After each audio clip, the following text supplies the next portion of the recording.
So Ameyaw, Debrah asked a very harmless question. The question goes like this. So why do some Adventist members wear rings, usually wedding rings and watches, but many of their ladies do not wear necklaces and earrings?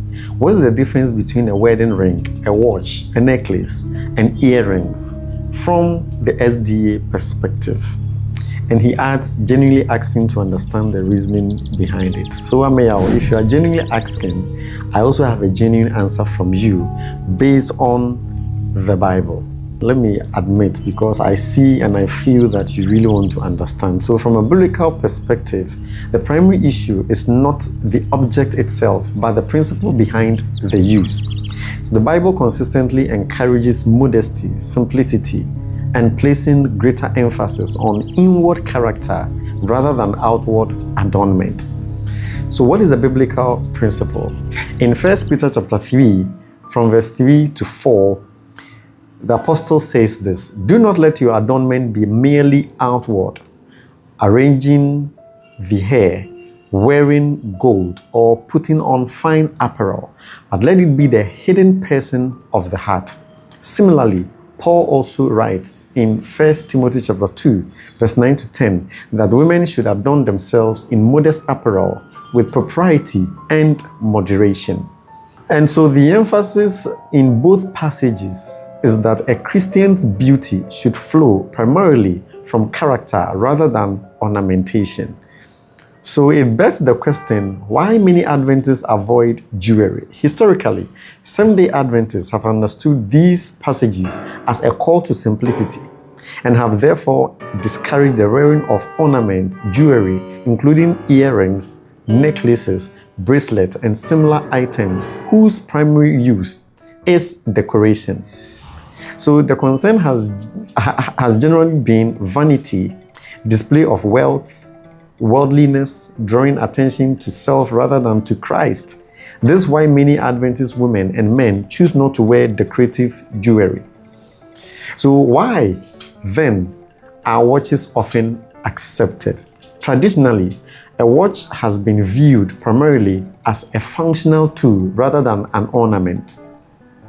Its primary purpose is timekeeping, organization, and stewardship of time. Of course, if a watch is worn mainly as a luxury function statement, the same question about modesty and simplicity could apply.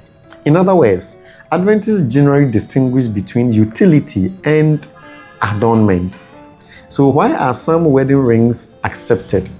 This is where history and culture come into play. So a wedding ring is generally understood not as an ornament for display, but as a public symbol of marital commitment and covenant. In many countries, not wearing a wedding ring may communicate singleness, availability, lack of commitment. So recognizing these cultural realities, the Seventh-day Adventist Church has permitted the wearing of a simple wedding band in places where it is widely recognized symbol of marriage. So the church believes that while the ideal of simplicity remains, cultural considerations regarding wedding ring may be taken into account. So is there a biblical difference between a ring and an earring? Strictly speaking, the Bible does not provide a list saying wedding rings equal permitted, earrings equal forbidden, necklace forbidden, or watch is permitted. No. But the Bible focuses more on principles than a catalog of objects. So the question becomes, why am I wearing it? What message does it communicate? Does it reflect Christian modesty? Is it drawing attention to Christ or to myself? So the bigger issue that you and I need to consider in all of this brings me to the more deeper question. So the question is not, can I wear this? But rather, does my life reflect Christ? So a person can wear no jewelry, but still be proud, selfish, and unspiritual. I believe you agree with me on this. Likewise, someone may wear a wedding ring and still genuinely seek to honor God. Jesus taught that transformation begins in the heart.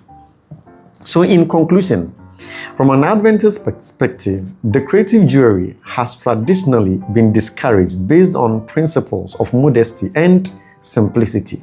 Watches have generally been accepted because of their functional purpose. And the wedding rings have been accepted in many cultures because of their symbolic marital significance. Ultimately, the biblical emphasis is on the condition of the heart and the Christian principles of modesty, stewardship, and humility, and witness. Man looks at the outward appearance, but the Lord looks at the heart, according to 1 Samuel chapter 16, verse 7. That is perhaps the most important principle of all. What is in the heart of the person? So for further engagement on this or other issues like this, you can contact me on 050-686-4067 or on email or on the social media handles as displayed on your screen. Catch you on another issue. God bless you.